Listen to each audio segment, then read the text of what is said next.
आदरणीय अध्यक्ष महोदय, आपका धन्यवाद और आपके प्रति आभार व्यक्त करती हूं। आपने मुझे बोलने का सुयोग दिया। हिंदी की एक कविता है, उसकी कुछ पंक्तियों के साथ अपने वक्तव्य की शुरुआत करना चाहती हूं। अपने मन में एक लक्ष्य लिए, मंजिल अपनी प्रत्यक्ष लिए, हम तोड़ रहे हैं जंजीरें, हम बदल रहे हैं तस्वीरें। जिद है एक सूर्य उगाना है, एक नया भारत बनाना है, एक नया भारत बनाना है। विकसित भारत के विशाल लक्ष्य को लेकर हम सब आदरणीय प्रधानमंत्री जी के नेतृत्व में आगे बढ़ते जा रहे हैं और निश्चित तौर पर कहना चाहूंगी कि इस यात्रा में यह जो आर्थिक वर्ष 2025-26 का बजट हुआ, एक बहुत महत्वपूर्ण मील का पत्थर साबित हुआ है। मैं आप सबको निश्चित तौर पर कहूंगी कि यह बजट 140 करोड़ देशवासियों की आकांक्षाओं और सपनों का बजट है और जैसा कि प्रधानमंत्री जी ने कहा था, यह जनता जनार्दन का बजट है। My esteemed colleagues, you will agree with me when I say that budgets that are capable of pleasing everybody are very rare. It does not seem possible to cut taxes, to reduce debt and deficit, and at the same time increase investment in growth promotion sectors and in the enhancement of infrastructure. This budget of ours, the budget of 25-26 of Government of India, presented by Madam Nirmala Sitharaman on 1st February 2025, in this Lok Sabha, does all this, and that is why it is rare by nature. Mr. Chairman, sir, please allow me to quote Martin Luther King Jr., the civil rights leader. He had said, "The ultimate measure of a man is not where he stands in the moment of comfort. The ultimate measure of a man is where he stands during the time of adversity, challenge, and controversy." And I must tell you that it's to the credit of our Honorable Prime Minister Shri Narendra Modi ji and Madam Nirmala Sitharaman ji that they handled the economy of India with great deftness during difficult times, during COVID times, during the current geopolitical conflicts in different parts of the world, and in an atmosphere of increased protectionism by different countries. And because of their efforts, I say with all pride and I say with all conviction at my command that the efforts of these two leaders of our country have ensured that we are the fastest growing among the major economies, and we are well on our way to becoming 5 trillion economy in the world.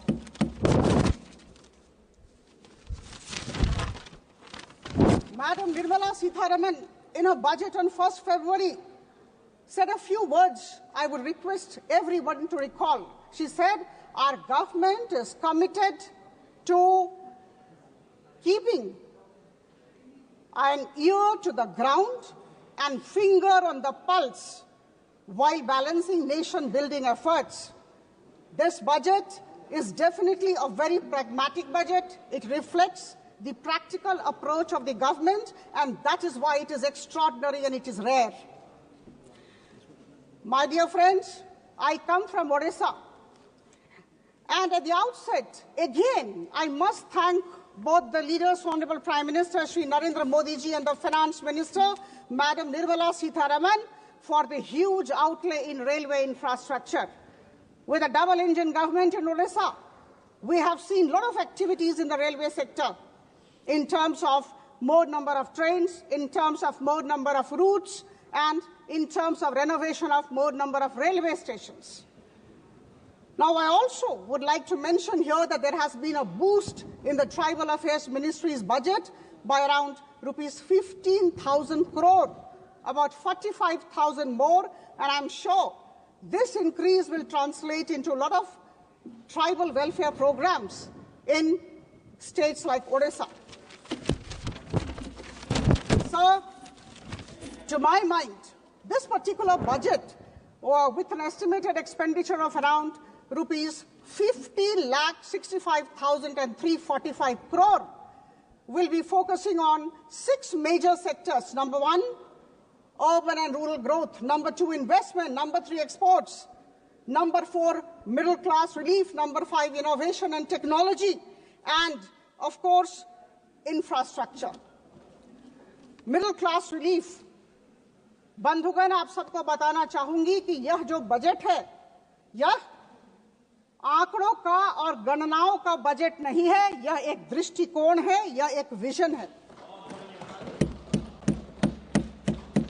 हम जानते हैं, आदरणीय प्रधानमंत्री मोदी जी की सरकार जानती है और इस बात को समझती है कि अगर हमारे समाज को, हमारे देश को सुदृढ़ बनाना है, अगर सशक्त बनाना है, तो मध्यम वर्ग को सुदृढ़ और सशक्त बनाना होगा। And that is why Prime Minister Modi's government has put in around rupees 1 lakh crore into the pocket of the middle class citizens, which is admirable. And I can tell you that this has been done by making the income up to rupees 12,75,000. I include the standard deduction, 12,75,000 completely tax-free. And this saving on account of this removal of this tax will definitely go towards more expenditure on education, education, healthcare, and of course there would be increased consumption spending. Now, my dear friends, I would request you to go back to 2005. In 2005, the income tax exemption limit was rupees 1 lakh. It took the then Prime Minister Manmohan Singh's government 7 years to actually double it to 2 lakh in 2012. And please imagine, about 10 years back, if your income would have been 12 lakh rupees per annum, you would have to pay 2,60,000 rupees as income tax. Now I can say with all conviction at my command that the Madhyam Varg, the middle class of the country, is heaving a sigh of relief, and thanks to Honorable Prime Minister and Madam Nirmala Sitharaman. Some of the other aspects of the budget are noteworthy. I just have to mention those. All of us have heard Madam Nirmala Sitharaman, but I think at the cost of being repetitive, I would like to list out some of those. Number 1, Jal Jeevan Mission, under which about 12 crore tap connections have already been done, has been extended to 2028. And 67,000 crore rupees has been earmarked for the budget for Jal Jeevan Mission. Number 2, budget announced Pradhan Mantri Jan Dhan Dhanya Yojana. And this is extremely good for our Annadata. I must tell you that this particular scheme, in partnership with the states and 100 districts, will lead to increased productivity, improved irrigation facility, and will make available short-term and long-term credit very easily for our farmer friends.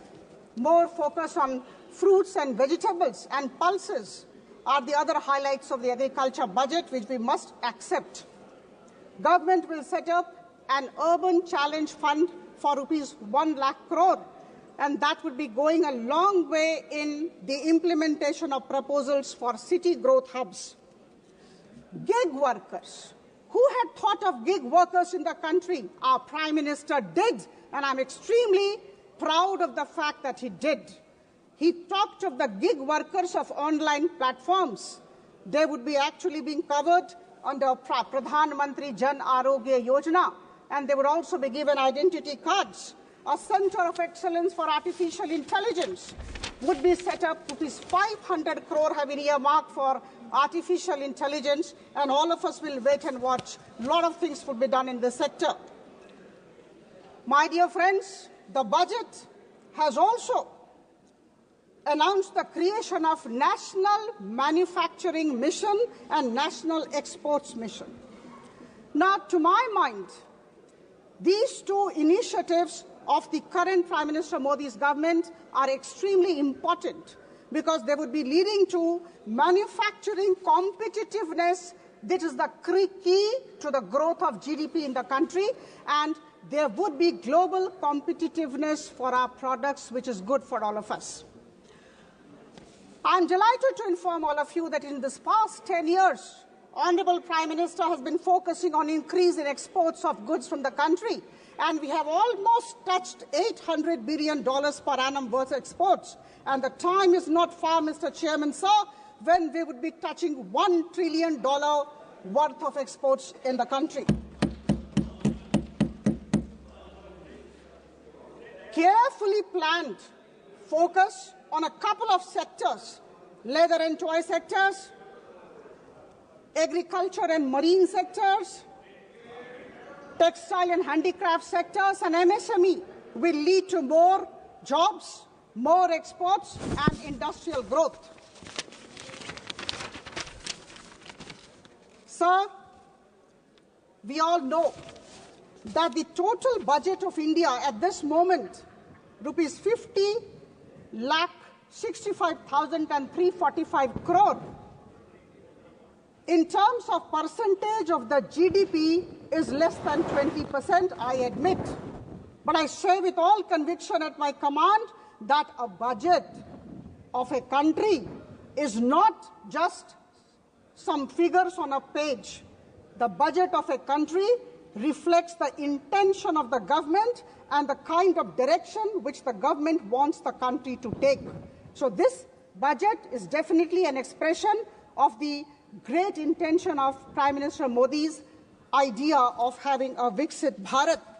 So it's not a mean achievement, my dear friends. Cutting across party lines, all my friends, my colleagues in the Lok Sabha, we need to appreciate that during the COVID times, the fiscal deficit of the country was 9.2% of the GDP, and it has been brought down to an estimated 4.4% of the GDP in this financial year 25-26 budget.